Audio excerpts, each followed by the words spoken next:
నక్క కోతి కథ. అనగనగా ఒక అడవి. ఆ అడవి నిండా జంతువులున్నాయి.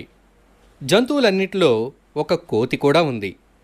ఒకరోజు ఈ జంతువులన్నీ అడవికి రాజును ఎన్నుకునేందుకు సమావేశమయ్యాయి.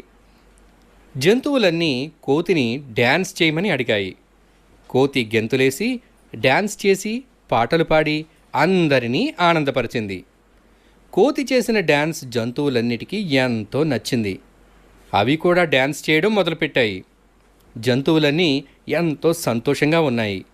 దీంతో అవన్నీ కోతికి కిరీటాన్ని పెట్టి అడవికి రాజుని చేశాయి. అయితే అక్కడే ఉన్న నక్కకు ఇది నచ్చలేదు. ఎంతో కోపంతో ఉన్న నక్క కోతి మంచిరాజు కాదని నిరూపించాలని అనుకుంది. ఒకరోజు నక్క అడవిలో నడుస్తుంది. ఆ నక్కకు ఒక ఉచ్చు కనబడుతుంది. దానిమీద ఆహారాన్ని చూస్తుంది. దాంతో నక్కకు ఒక ఆలోచన వస్తుంది. పరిగెట్టుకుంటూ కోతి దగ్గరకు వెళ్తుంది. కోతిరాజా, కోతిరాజా, నీకు ఒక నిధిని చూపిస్తాను. నేను దాన్ని అస్సలు ముట్టుకోలేదు, ఎందుకంటే మీరు మహారాజు కదా అని అంటుంది. దాంతో కోతి ఆశతో నక్క వెనుకే వెళ్తుంది. ఆహారాన్ని చూసిన కోతి ఎంతో సంతోషంతో దాన్ని తినేందుకు ఎగురుదూకుతుంది. కోతి ఆ ఉచ్చులో చిక్కుకుంటుంది. ఇది చూసి నక్క నవ్వింది. నక్క కోతితో ఇలా అంటుంది, నువ్వు ఎప్పటికీ మా రాజువు కాలేవు.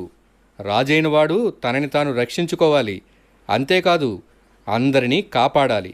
కానీ నిన్ను నువ్వు రక్షించుకోలేకపోతే అందరినీ ఎలా రక్షిస్తావు అంటుంది. వెంటనే నక్క పరిగెత్తుకుంటూ అడవిలోని జంతువుల దగ్గరికి వెళ్ళి ఈ విషయాన్ని చెప్తుంది. అప్పుడు జంతువులన్నీ ఆలోచించసాగాయి. నిజమైన రాజు అందరినీ ఆనందపరచడమే కాదు, నాయకత్వ లక్షణాలను కలిగి ఉండాలన్న నిర్ణయానికి వస్తాయి. మళ్ళీ సమావేశాన్ని పెట్టి సింహాన్ని రాజుగా ఎంచుకుంటాయి.